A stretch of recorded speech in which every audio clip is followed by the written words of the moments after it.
Convincing a landlord to let you do Airbnb arbitrage with their property is not a straightforward task.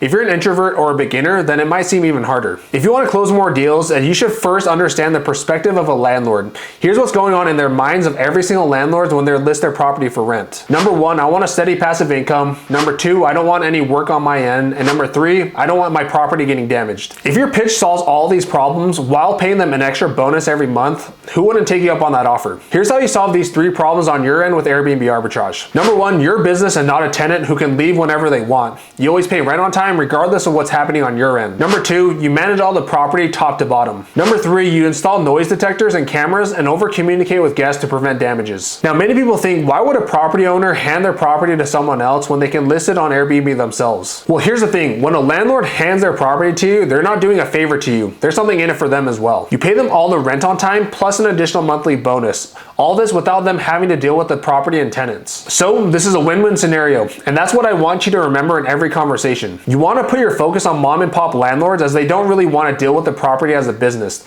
They just got a property and want to make some money off of it. Meaning they're normal human beings and their time is limited, and the last thing they want to do is become an Airbnb host themselves. At the end of the day, if you do Airbnb arbitrage, you become a property manager, which takes time and effort to do. So you need to focus on the main objections that I previously mentioned and you'll be fine. You want to explain to them how they'll be earning more money than traditional rentals. Tell them you'll pay them $100 extra per month, and in 99% of the cases, they'll be convinced right then and there. Apart from this, you need to demonstrate your expertise in the field by talking about what you can improve with their property. This reassures them that you'll take good care of their property. At the end of the negotiations, you want to make the landlord feel stupid for not taking your offer, because it really is the best offer they can get. If you keep making good offers, you'll be able to acquire more properties than you can properly handle.